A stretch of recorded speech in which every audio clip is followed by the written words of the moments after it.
Estas son las notas que nos quedan. Esto es todo. Acordar que no se copia. Vale, cógeme este.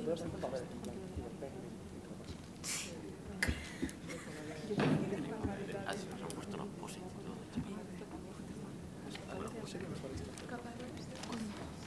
C-A-P-A-R-R-O-S. ¿Y esto es ordenador? Sí, sí, no. Aquí, desde aquí ho controlem.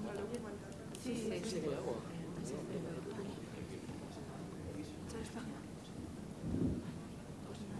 Sí, sí. No. Bueno, pero ya la digo. Espera, el orden primero Joan, ¿no? Después de Joan voy yo o va el Víctor. Va el Víctor, ¿no? Voy yo, si queréis. Ay, no sé, ¿por qué cuesta cosas? Vamos a ponernos aquí. Entonces, Joan.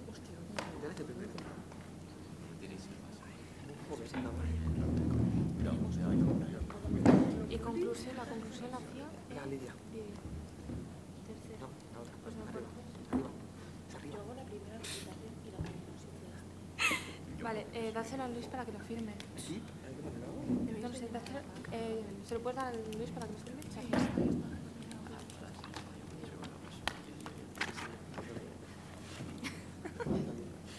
Digo, tú por lo menos por eso. Se tengo que interesar.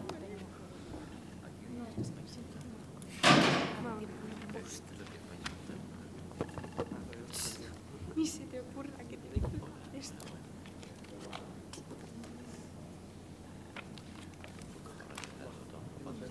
¿Este es el plan? Uy, que se me había olvidado esto.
Bon dia, som l'equip representant del Té Roja, compost per Lídia Caparós, Pol Roca, Nagore, Víctor Rosselló i Johnny Llorca, i ara nosaltres defensarem que l'humor sí té límits.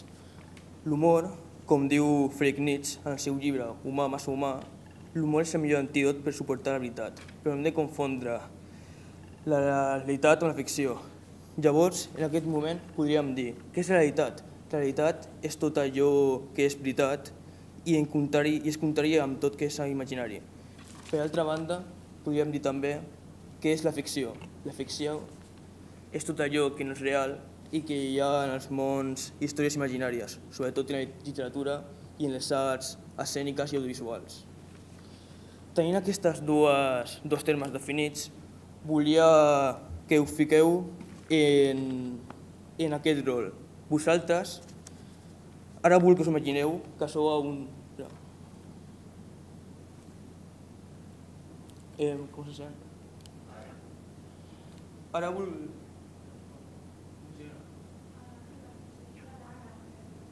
Hola. Bueno. Ara vull que us imagineu que sou a un temple hindú i que sou venerant al déu Ganés, que el déu Ganés és el déu de les arts, de les ciències i d'abundàncies. En aquest moment, com si fos un flashback o una al·lucinació, us apareix el déu Ganés i us diu: hola, bon dia, teniu cacauets? Tinc fam. Llavors, en aquest moment, vosaltres teniu cacauet i li doneu. Però, de sobte, el que passa és que s'ofega amb els cacauets. Llavors, en aquest moment, si nosaltres fóssim nihilistes, és a dir, si convertim la vida en els impulsos vitals que hi ha a la negació dels sentits de la vida, nosaltres ens riuríem de la ficció que resulta que un déu mig humà i mig elefant s'ofegui amb un cacauet. D'altra manera, si nosaltres fóssim anarquistes o bé fóssim lectors de Kropotkin, el que faríem seria ajudar-li, ja que seríem influenciats. Però, per altra banda, si nosaltres fóssim lectors de Darwin i segueixim les seves teories, el que faríem és negar que l'humà és bo per naturalesa i ens riuríem d'aquesta ficció. Moralment, no, podríem dir que l'anarquisme de la comèdia està molt bé, però sense estat polític, és a dir, sense límits, seria tot una destrucció, ja que la comèdia, encara que pot ser bastant còmic, encara que pot ser utòpic, com el comunisme, també pot ser fet per art d'insultar. I per això crec que l'humor ha de marcar uns límits i fer l'ús de la comèdia, que seria un comunisme del món de la comèdia on hi hauria igualtat i no hi hauria comèdia tòxica com hi ha ara, per exemple. Moralment, això és políticament incorrecte riure, ja que el receptor, o sigui, que és el déu Ganés, es podria sentir malament. I llavors, per això crec que si nosaltres fóssim anarquistes o bé fóssim partidaris de que l'humor de veritat no té límits, això seria bollos i ens donaríem bollos com Friedrich Nietzsche. Clar, però ara podríem dir, això és bastant ficció i no és res real. Llavors ara vull fer un paral·lelisme. L'humor, de la mateixa manera que el sexe, és una cosa meravellosa i està molt bé, però bé, igual que no està bé fer humor de les clàssies com les de Pablo Echenique, que té una discapacitat, tampoc està bé fer l'acte sexual en la petja del teu avi, davant del taüt. Això és pel context. Amb això estic dient que el context marca la situació i que si està malament és perquè l'humor és un joc i el moment que s'entra en entrar-hi no hi ha límits. Ara també podríem fer un exemple de naturalesa. Els animals, quan hi són jugant, es barallen. I quan es barallen no tenen cap risc. Però bé, si nosaltres mirem des de fora, podríem veure que els animals de veritat s'estan barallant. Llavors, una altra vegada, estem dient que l'humor sí té límits. Per últim, volia citar Umberto Eco dient que l'humor és una eina per a la societat i sempre ho serà, però també pot ser una arma i es pot convertir el que és un joc lúdic, com l'humor, a una guerrilla còmica per a la societat. I sempre això ho serà. Moltes gràcies.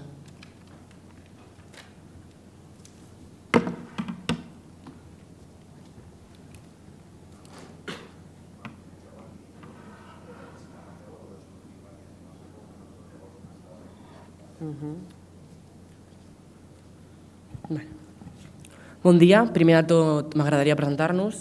Som el Jan, l'Alejandra, la Laia, la Mònica i jo, en Rubén, i venim de l'Institut Ana Gironella de Mundet, de Barcelona, per defensar la posició del no. Primerament, voldria donar les gràcies a la Universitat de Barcelona i la xarxa Vives per donar-nos aquesta oportunitat. Comencem. Com bé diu José María Perceval al seu llibre, doctor en Ciències de la Comunicació en aquesta mateixa universitat, l'humor és un element universal que no respon a cap norma. L'humor és un art creat per la humanitat que té la capacitat d'adaptar-se a diferents contextos. Per tant, l'humor, com a concepte, no té cap frontera, i és això el que venim a defensar el meu equip i jo. Utilitzem l'humor de manera espontània, l'incloem en els nostres relats, en les nostres converses i fins i tot en els nostres pensaments.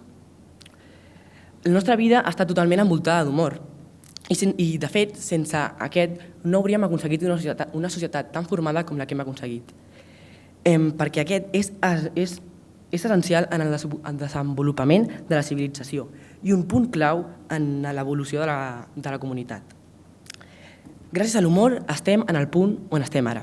I per demostrar-vos-ho he portat el segon exemple. Modern Times de Charles Chaplin. Aquest és un llargmetratge publicat el 1936 que va ser dirigit, protagonitzat i escrit per Charles Chaplin. En aquest film, Chaplin feia humor de la situació desesperant que vivien els obrers en el moment de la Gran Depressió. Va incloure temes que pocs eren valents a tractar en aquells moments, com per exemple els ritmes de producció a les fàbriques, la persecució dels treballadors, la supervisió patronal o fins i tot la fam, la pobresa i l'explotació laboral. D'aquesta manera, Charles Chaplin va explicar a la societat la seva situació d'una manera còmica. I no m'agradaria imaginar què hagués passat si autors tan valents com el que he mencionat no haguessin publicat obres rient-se de la societat d'aquesta manera. Per tant, com he dit abans, l'humor no inclou cap límit, però dins d'un context específic té la capacitat de modificar-se. Per tant, això que coneixem com límits no són més que contextos en els que trobem l'humor. I per explicar-vos-ho també he portat un exemple. Aquest acudit, si l'expliquéssim en un país dominat per la cultura cristiana, possiblement riuria algú. Però en un país, per exemple, musulmà, cap ningú riuria. Què ha passat? Què ha canviat? El context. Per deixar clar aquesta situació, voldria definir els dos conceptes. Els límits, segons l'Institut d'Estudis Catalans, és la part extrema, el punt on termina un territori, una extensió o un període de temps qualsevol. En canvi, un context són un conjunt de factors socioculturals i interpersonals d'acord amb els quals s'interpreta apropiadament un enunciat. A més, sabem que l'humor sempre busca exaltar el costat còmic de les coses. Per tant, voldria preguntar-vos una cosa. En el segon exemple, en el qual expliquem aquest acudit en un país musulmà, l'humor ha deixat de buscar el costat còmic de les coses? No. Per tant, l'humor és un concepte il·limitat, és un concepte infinit, un concepte que no té fronteres on deixa de banda la seva intenció. Per últim, diferents estudis demostren que l'humor, el sentit de l'humor i l'entendiment d'aquest d'una manera natural són un indicador d'un coeficient intel·lectual molt superior, perquè demostra una perspectiva clara i lleugera de la realitat. Per exemple, un estudi dirigit per la Universitat de Viena i publicat per la revista Cognitive Processing, que es va fer amb 156 voluntaris, determinava que les persones que gaudien de l'humor negre tenien tendència a treure majors resultats en les proves que mesuraven la intel·ligència verbal i no verbal. Per tant, per terminar ja, voldria preguntar-vos una cosa. Potser no és que l'humor tingui límits, sinó que la societat no és suficientment intel·ligent per entendre'l. Moltes gràcies.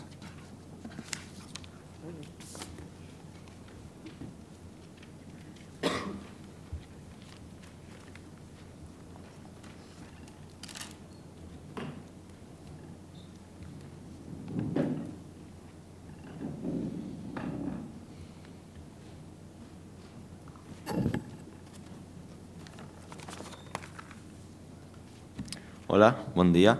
Jo sóc el Víctor Rosselló i en aquest torn que tenim de refutacions m'agradaria començar parlant del terme la llibertat d'expressió.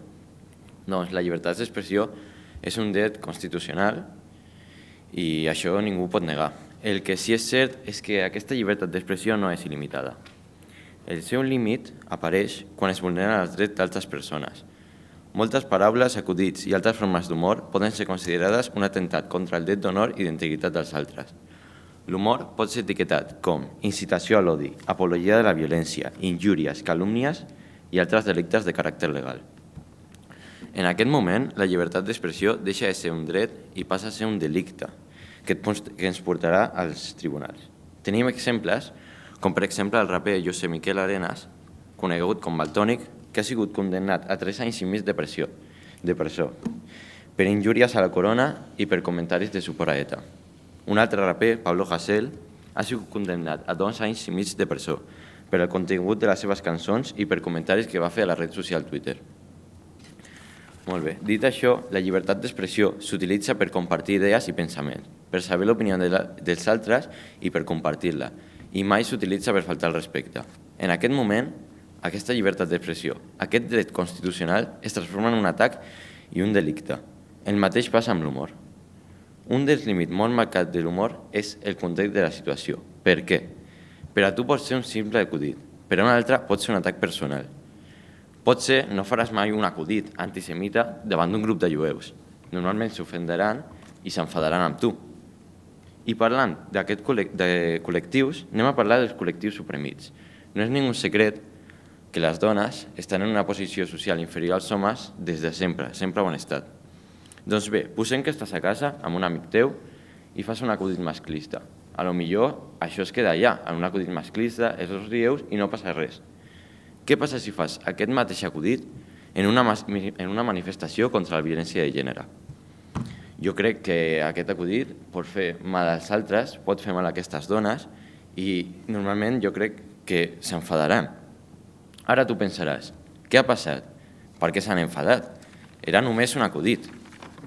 Al meu amic i a mi ens va fer molta gràcia. Aquest acudit que us feia tanta gràcia al teu amic i a tu, a altres persones li pot enfadar i causar un mal emocional. I tot per aquest límit d'un humor tan important, el context de la situació. Aquest límit va molt lligat a la situació en la que ens trobem, a la integritat de les altres persones i a la pròpia moral de l'emissor. Perquè la moral que té el que tu expliques i la moral que té l'emissor, el que creus que és correcte, per a tu pot ser correcte, però per als altres no. I en aquest moment es pot ficar en un tema legal. Moltes gràcies.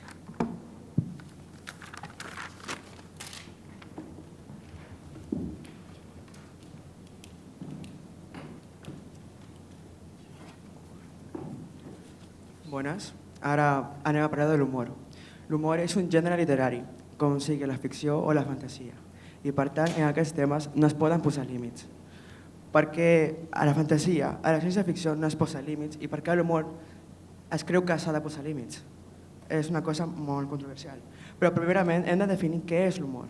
L'humor és una eina que s'utilitza per veure el costat positiu alegre de les coses, mostrar una realitat des d'una altra perspectiva, més alegre. L'humor serveix per reivindicar fets a la societat, realitats que no es poden parlar. Un exemple seria el sexe o la mort. Per què no es poden parlar d'aquests temes? Que visqui el sexe, que es pugui parlar de la mort com un tema normal, perquè és el que és una realitat i es té que parlar d'això sense cap tipus de por, sense cap tipus d'opressió. Perquè quan es posa un límit a l'humor ens estan oprimint, perquè no podem parlar d'un tema, perquè ens talla la llibertat d'expressió. Clar, ella ha dit que la llibertat d'expressió acaba quan una persona s'ofèn, però l'acudit més innocent pot ofendre les persones. I això té a veure molt amb els contextos, com ha dit el meu company. Els contextos no són límits, són una forma de canviar l'humor. Si tu t'ofens per un acudit que jo he dit, jo parlo amb tu i jo tracto de donar el meu punt de vista. Podem intercanviar idees i simplement això és genial, perquè tu entens el meu punt de vista, jo entenc el teu, jo milloro la meva forma de fer humor i això es pot fer una escala a la societat. en aquest món hi ha moltíssims tipus de societats.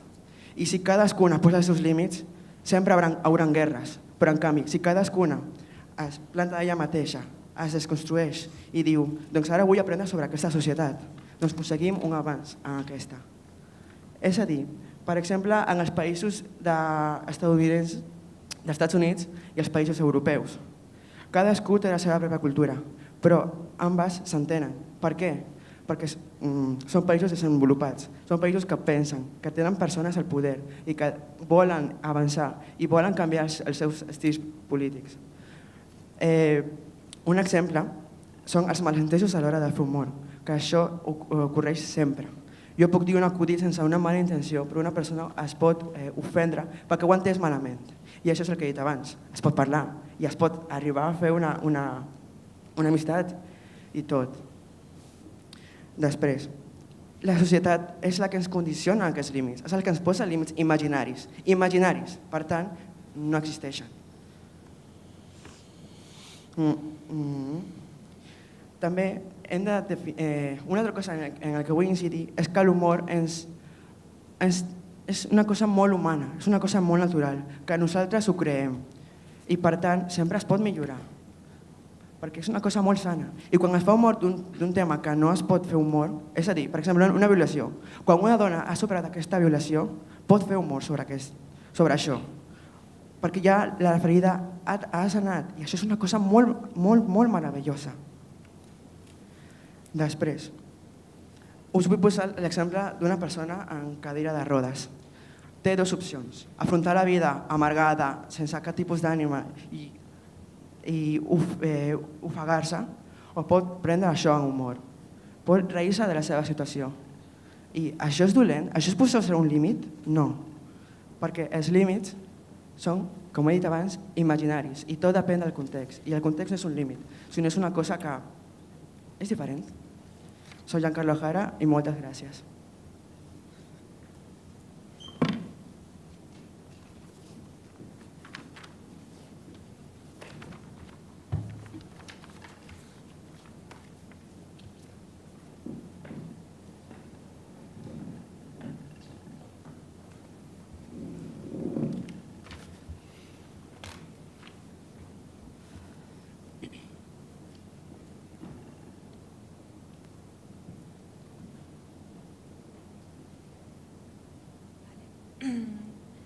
Jo agafaré l'últim argument del meu company Joan a la presentació d'Umberto Eco i parlaré de la teoria que expressa en el llibre Allò còmic i la norma.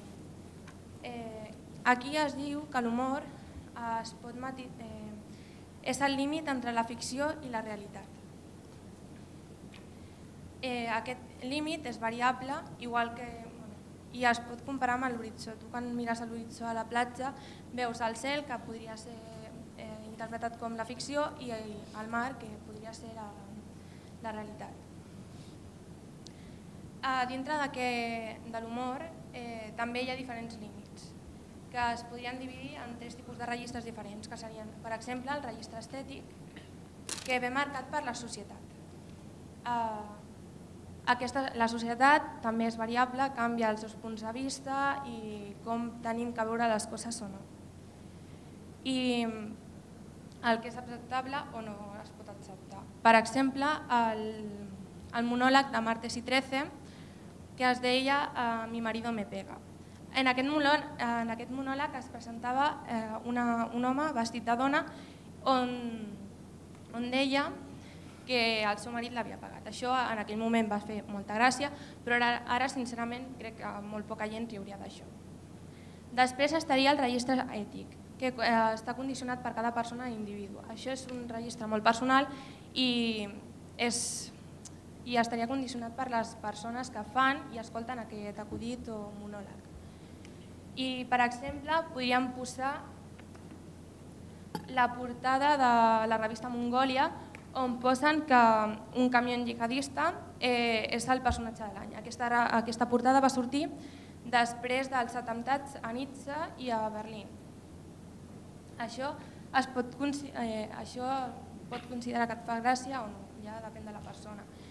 I després estaria el registre judicial. Aquest registre està marcat per les lleis i seria...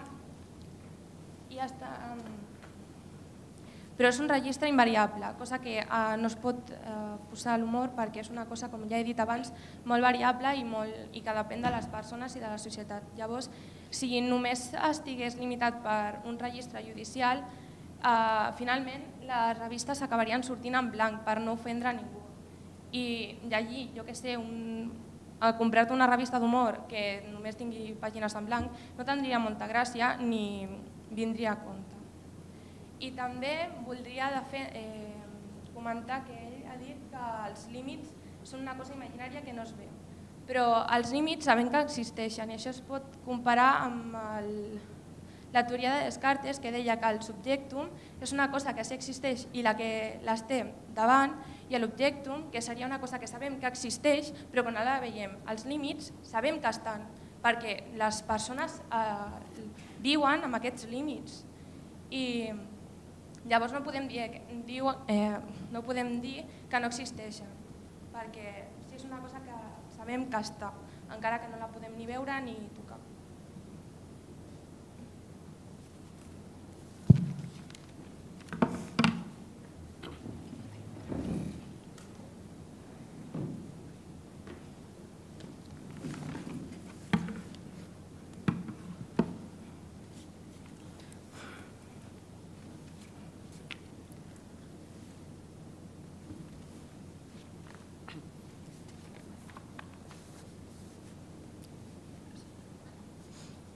Igual que els meus companys d'equip, estic aquí per defensar que l'humor no té límits, no si els hauria de tenir o no.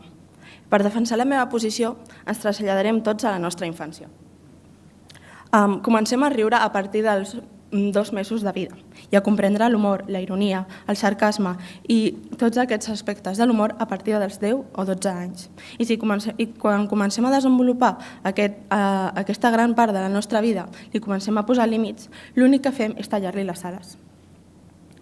A l'adolescència comencem a conèixer el nostre entorn i a socialitzar. També descobrim nous temes i condicions que ens afecten a nosaltres i al nostre entorn. I aquí l'humor juga un paper molt important. I és que ens ajuda a interioritzar els canvis i a naturalitzar els temes tabú, a acceptar-nos i a acceptar el nostre entorn. Un gran exemple d'això seria la risoteràpia, que com a definició és la tècnica destinada a millorar l'estat físic i psicològic a través del riure. Un exemple, l'Hospital Sant Joan de Déu, que utilitza la risoteràpia amb els nens amb càncer. Per tant, de què serveix limitar-la si el seu únic propòsit és ajudar? L'humor és una eina d'evolució i acceptació, que ens ajuda tant en àmbits socials com psicològics. Tal com va dir Sigmund Freud, és més beneficiós per al poble l'arribada d'un pallasso que una caravana de recursos. I aquí hem d'aclarir que l'humor no té límits, i no els ha tingut mai. Una prova d'això és la seva evolució. L'humor ha anat evolucionant amb les persones, i si l'humor hagués tingut límits no hauria evolucionat i seguiria sent igual que abans, però tots sabem que això no és així. I també voldria aclarir que l'humor també és una eina d'expressió i per tant no podem reivindicar la llibertat d'expressió si a una branca tan gran d'aquesta li posem límits. A la Carta Europea es deixa clar aquest aspecte. En l'article 6 parlem del dret de llibertat, en l'article 10 parlem de llibertat del dret de pensament i a l'article 11 del dret de llibertat d'expressió. Tal com ha dit el meu company Rubén, l'humor existeix en tots els aspectes de la nostra vida i en la Carta Europea queda molt clar. I com heu dit abans, igual que l'humor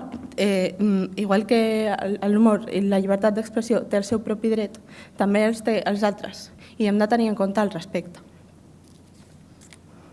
I a vegades vosaltres dieu que li hem de posar límits a l'humor, però els exemples que heu posat vosaltres han sigut exemples de censura. Per tant, no és un bon exemple.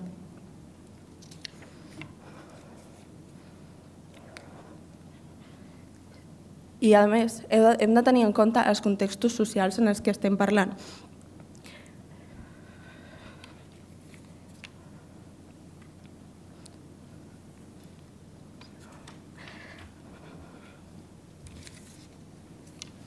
Un exemple d'això seria el llenguatge.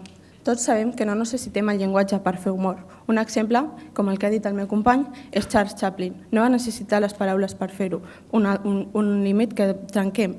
I també hem de tenir en compte, per exemple, que tots tenim un símbol que coneixem, i és aquest. En posar-nos aquest nas ja sabem que parlem d'humor. Per tant, no hem necessitat les paraules.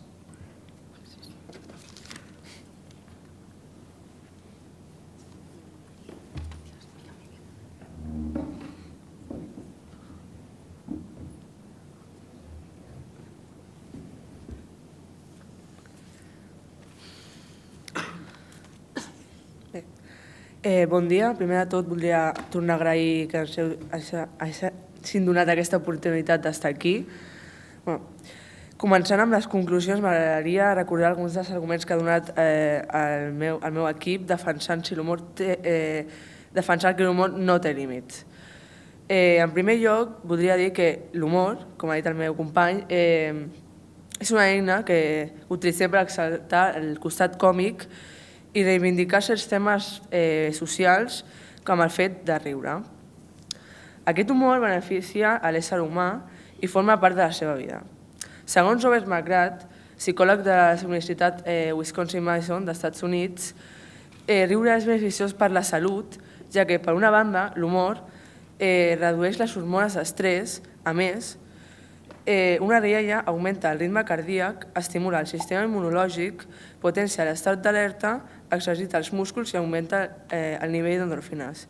És per això que jo faig una pregunta. Si és una sensació tan positiva, per què hauria de tenir límits? D'altra banda, voldria incidir en un tema que ha introduït la meva companya, que és la risoteràpia, que ens ajuda a afrontar certs temes tabús a la nostra societat amb humor. Com diu el doctor Horacio Padilla Muñoz, aquesta teràpia, que no és al·lopàtica ni homeopàtica, sinó psicològica, constitueix una de les més importants, ja que el riure allarga la vida, i que la proposa com una forma de recuperació per pacients amb malalties terminals. L'humor és part de la nostra vida i aquest no té límits. Això es reflecteix en la Carta Europea, el que deixa clar a l'article 6 el dret de la llibertat, a l'article 10 la llibertat de pensament i l'article 11 la llibertat d'expressió, que no han sigut utilitzades com un element de censura. Per últim, voldria contestar una cosa que han dit l'equip contrari, que han dit que encara que no es vegi, poden creure en algú. La gent no creu en Déu, creu en Déu, però no s'ha demostrat cap evidència que existeixi o no. Per això, la majoria de la població es creu en evidències científiques que es puguin demostrar amb proves. Moltíssimes gràcies.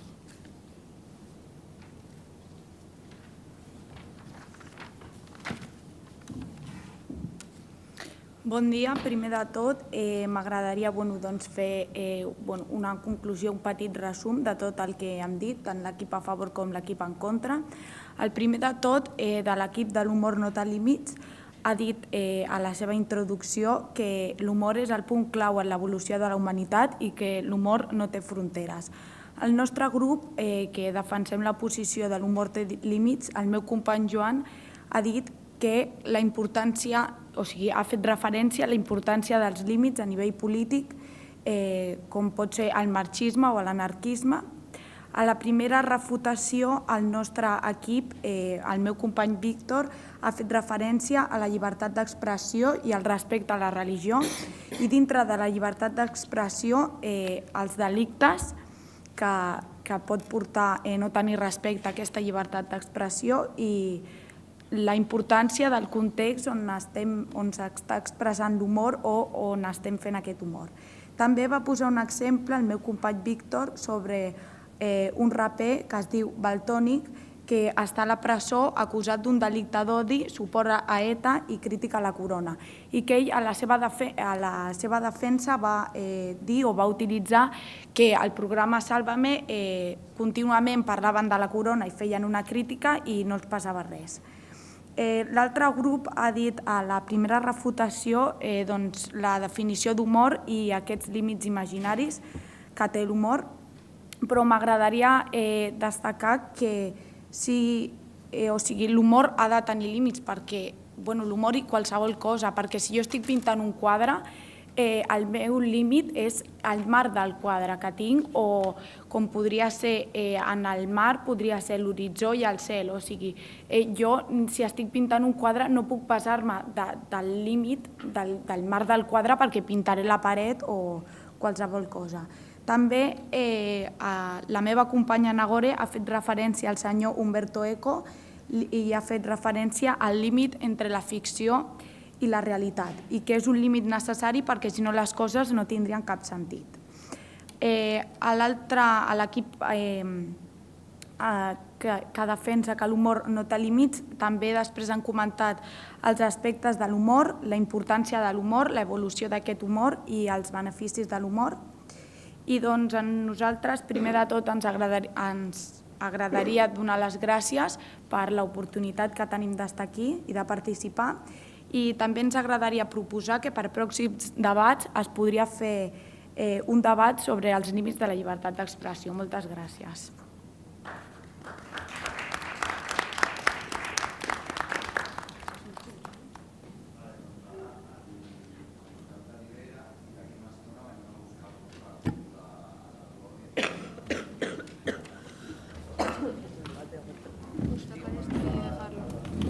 No se van a todos. Muy bien, chicos.